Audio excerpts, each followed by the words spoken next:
Our Old Testament reading today is from Psalm 17, verses 1 through 7. Listen as our psalmist enters in a prayerful dialogue with God. Listen to what's right, Lord. Pay attention to my cry. Listen closely to my prayer, because it's spoken by lips that don't lie.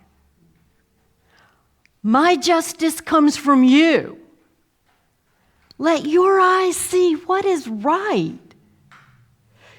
You've examined my heart, testing me at night. You've looked me over closely, but haven't found anything wrong. My mouth doesn't sin, but these other people's deeds? I have avoided such violent ways by the command from your lips. My steps are set firmly on your paths. My feet haven't slipped. I cry out to you because you answer me.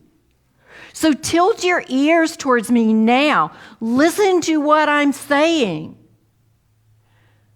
Manifest your faithful love in amazing ways, because you are the one who saves people who take refuge in you, saving them from their attackers by your strong hand.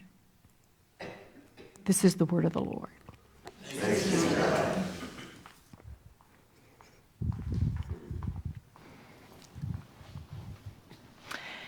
Our reading last week had us at the very beginning of the Last Supper and the farewell discourse, and the narrative lectionary has us skip all the way through the rest of the farewell discourse to the beginning of what will be an end. Let us hear now God's word from John.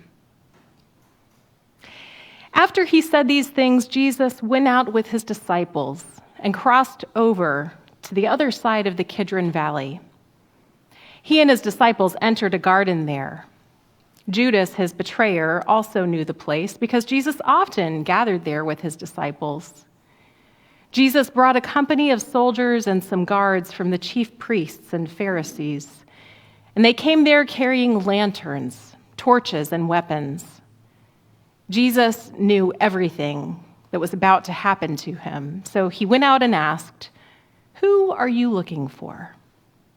They answered, "Jesus, the Nazarene." He said to them, "I am." Judas, his betrayer, was standing with them. When he said, "I am," they shrank back and fell to the ground. He asked them again, "Who are you looking for?" They said, "Jesus, the Nazarene." Jesus answered, "I told you, I am. If you were looking for me, then let the rest of these people go." This was so the word would be fulfilled that he had spoken, "I didn't lose any of those whom you gave me." Then Simon Peter, who had a sword, drew it and struck the high priest's servant, cutting off his right ear. The servant's name was Malchus. Jesus told Peter, "Put your sword away. Am I not to drink from the cup the Father has given me?" Then the company of soldiers, the commander, and the guards from the Jewish leaders took Jesus into custody. They bound him and led him first to Annas. He was the father-in-law of Caiaphas, the high priest that year. Caiaphas was the one who had advised the Jewish leaders that it would be better for one person to die for the people. Simon Peter and another disciple followed Jesus. Because this other disciple was also known to the high priest, he went with Jesus into the high priest's courtyard. However, Peter stood outside near the gate. And then the other disciple, the one known to the high priest, came out and spoke to the woman stationed at the gate, and she brought Peter in. The servant woman stationed at the gate asked Peter, "Aren't you one of this man's disciples?" "I'm not," he replied. The servants and the guards made a fire because it was cold, and they were standing around it, warming themselves. Peter joined them there, standing by the fire and warming himself.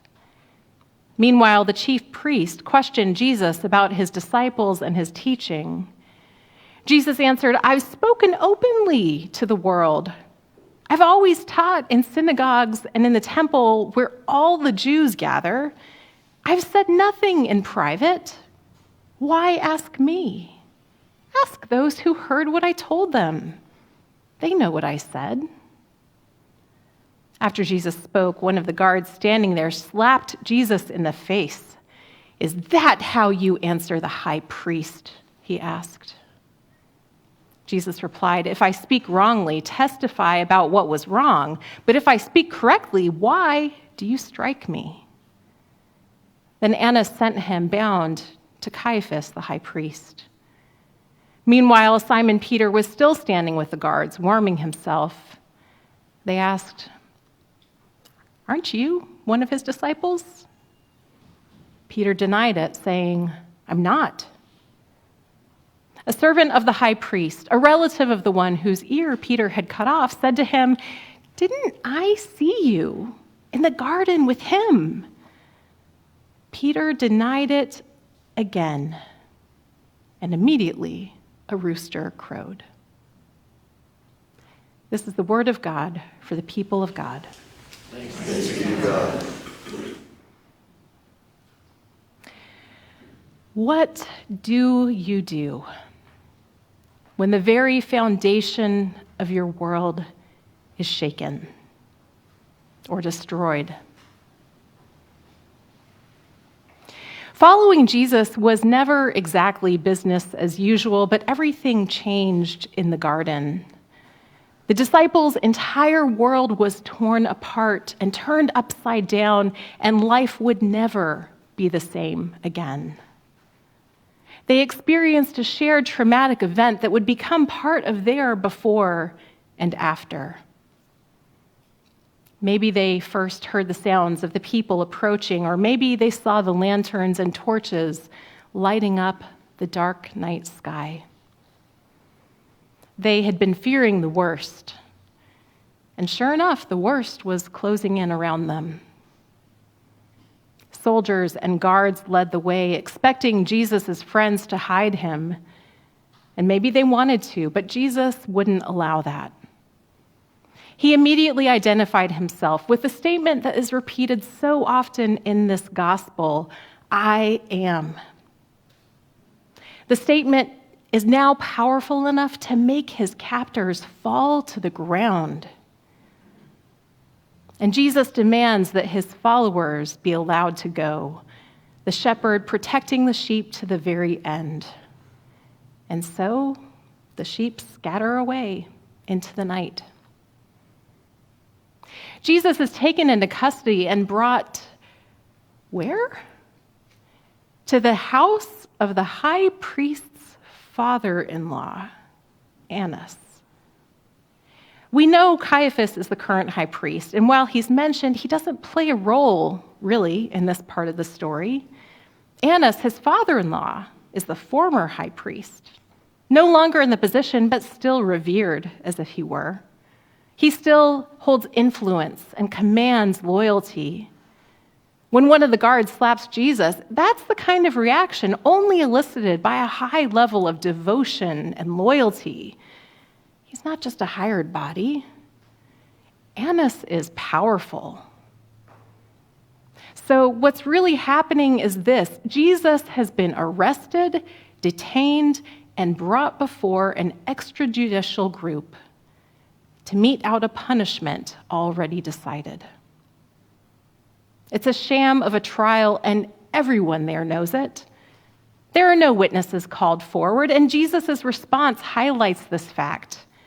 If this cabal was really interested in learning the details, they could have asked any number of people to testify, but they didn't. And when Jesus challenges them, they don't correct course. They respond with the only other power available to them: violence.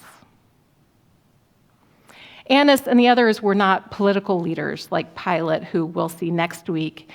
These were shadow powers, thriving in concealment and closed systems.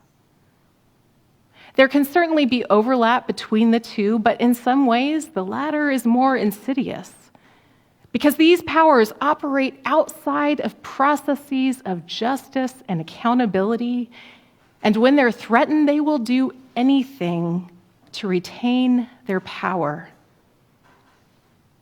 There are so many ways to destroy the lives of those who challenge the powers that be, that don't have to resort to physical violence. But when all else fails, there's always a nuclear option. In the midst of all of this, Jesus stands firm, speaking the truth to power and using that truth to unmask evil systems. When weapons are drawn and even when he is struck, Jesus refuses to respond in violence. Systems that thrive on corruption and deception have no other resort. And when the threat of power is not enough to get what they want, swords are drawn and bombs are dropped. And Jesus unmasks this evil for what it is. Peter watches all of this from a safe distance. He often gets a bad rap. Good old Peter, he's always acting first, speaking second, and anything else is a distant third. Jesus knew that Peter would deny him. Jesus told him that in advance, and Peter strenuously objected, "No way, no how." And yet here he is, just a few hours later, denying Jesus, just as Jesus said he would. We might judge Peter for his denial, but when most of the other disciples scattered, Peter followed. And what else could he do? He had already tried violence in the garden, and that hadn't worked so well. He had no hope of freeing Jesus from his captors. Even if he had spoken up for Jesus, it wouldn't have changed anything in this sham of a trial. So what could he do but watch and wait to see what would happen? He may not have even known what he was doing or saying.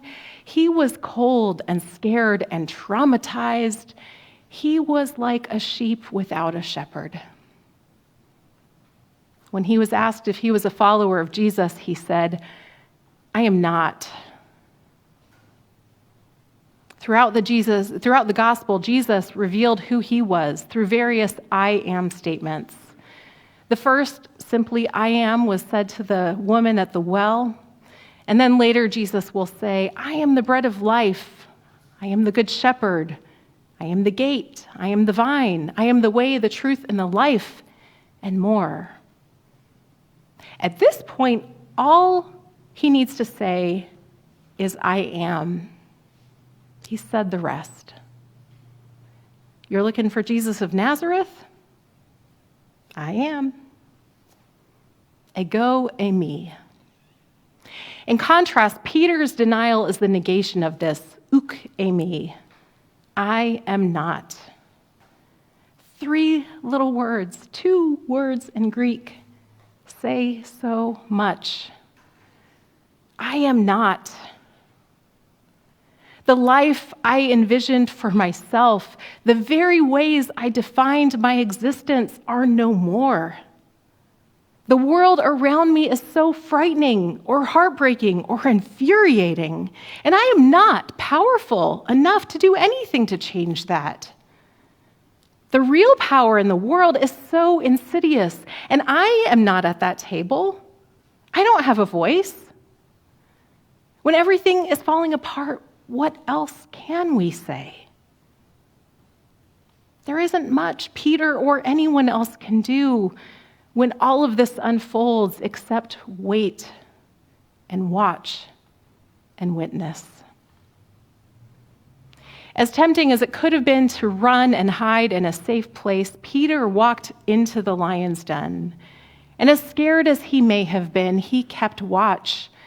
Yes, he denied Jesus, but behind each of those uk emis lies a lament. Are you his follower? I was, but this changes everything, so I guess I'm not. Aren't you his follower? He taught us, he loved us. I thought I would stick with him until the end, but I failed.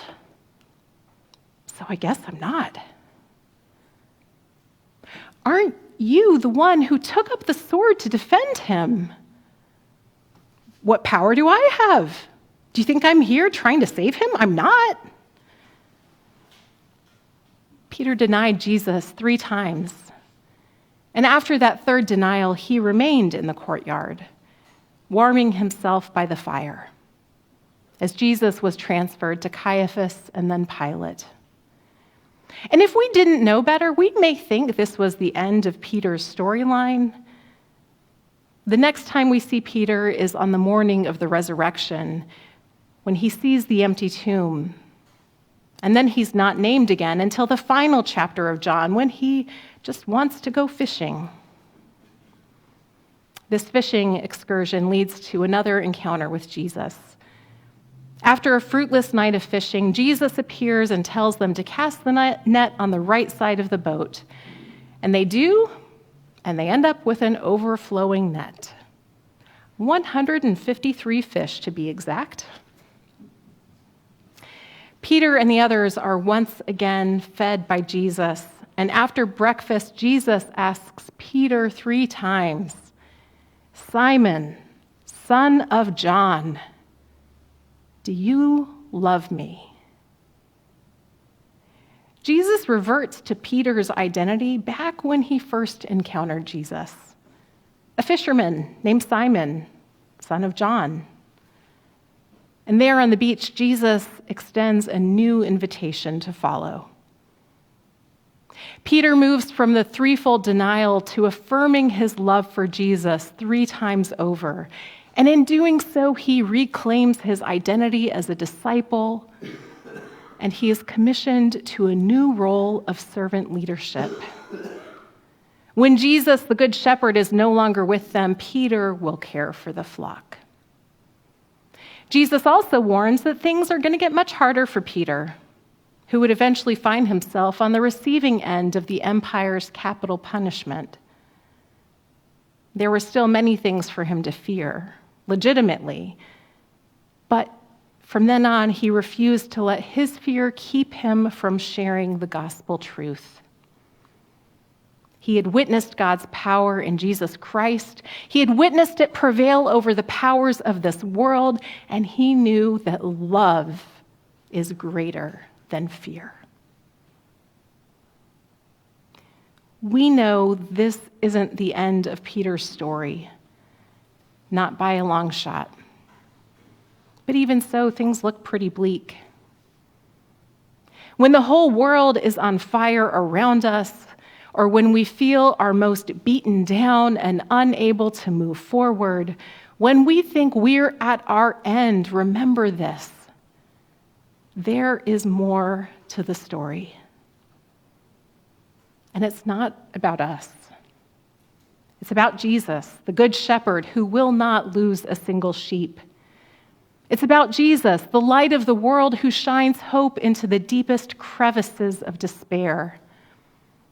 It's about Jesus, I am, who was, who is, and who is to come.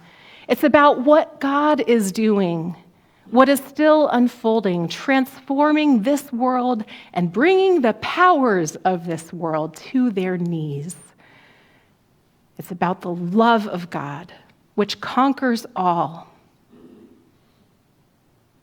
Love may not look so victorious these days, but remember, it's not the end of the story. It's just beginning.